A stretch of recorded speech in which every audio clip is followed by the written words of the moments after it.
Some people described him as a snake oil salesman. Well, let's see what we can dig up on this episode of Antique Bottle Stories.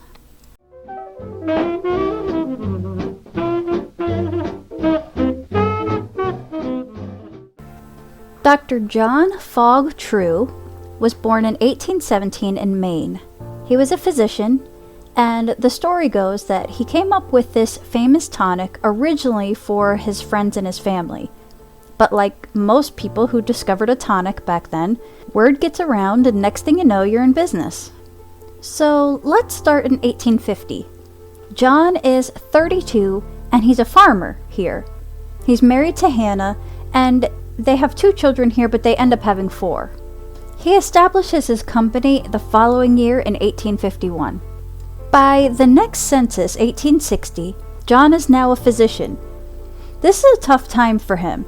His daughter just died last year at age 12, and then the year after this, his wife Hannah dies at only age 38, leaving him with 3 small children. The youngest is only 2. By the time the next census comes out, 1870, he is remarried to a lady named Sarah. She's 21 years younger than him. They end up having 3 children, but one of them died at 9 months old. Now, John's older son, Abram, is 17 now, and he's an apprentice to be a printer. All of his surviving kids are here. His older daughter is married and just had a baby, and his youngest daughter is 12 now. I noticed in the census records he lists himself as a physician, but in these 1870s city directories, he lists himself as the proprietor of True's Worm Elixir. In 1877, he ended up building a laboratory to keep up with the demand. In the 1880 census, John is 62 now. His wife is 44. His youngest boys are 10 years old and 5 years old. So when their last child was born, John was about 57 years old and his wife was coming up on 40.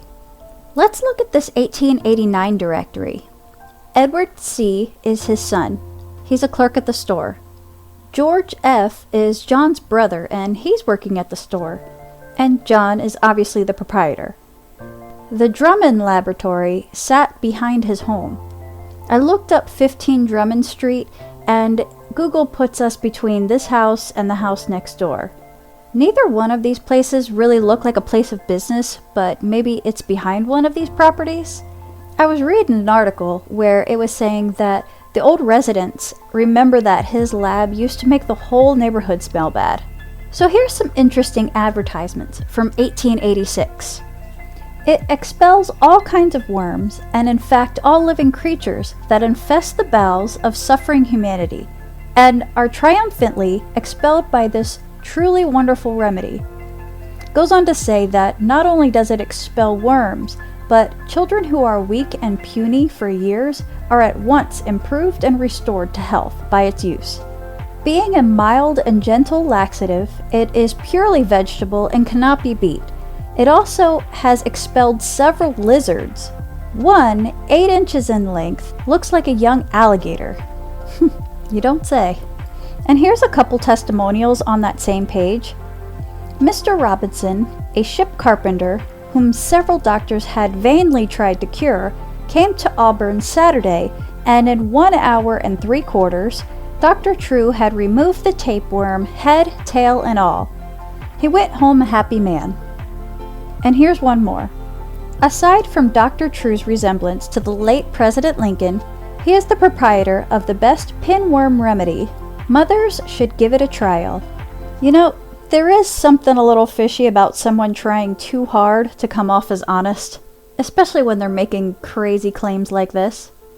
True really knew how to play the advertisement game.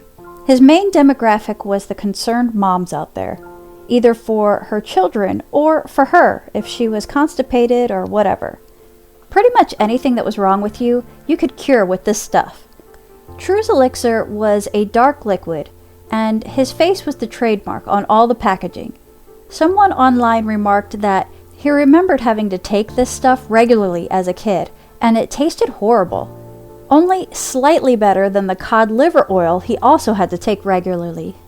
I see he came up with a product line that included painkillers, cough syrup, liniment, blood purifier, pile powder, which I just learned that piles are another word for hemorrhoids, snuff, and tooth powder, otherwise known as True's Great American Remedies.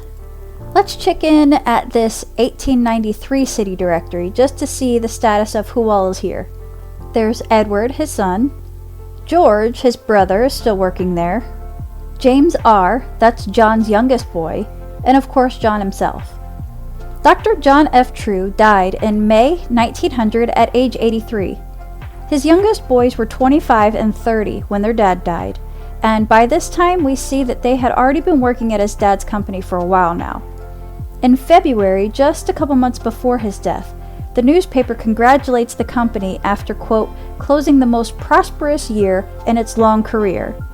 Dr. J. F. True and Company just closed upon its 50th year, and congratulatory messages and good tidings are coming from all over the country. It says that the last 2 years, their products have covered the entire country. So that was nice to get right before he died. The 1900 census, the boys are here living with their mom. By the time this census worker stops by, their dad had just died a few weeks ago. Both boys show that they are the manufacturer of patent medicines.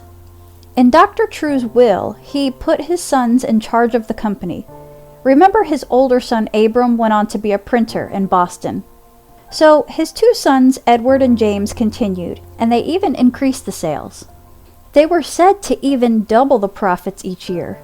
During the flu epidemic of 1918, they kept to the story. Whatever ailment arose, Dr. True's elixir would cure it. Here's a glimpse during 1922. Edward is treasurer and James Rawson is president and manager. By 1923, True's company was selling more than 150,000 bottles annually. They also added more products, from headache pills to True's sore throat gargle.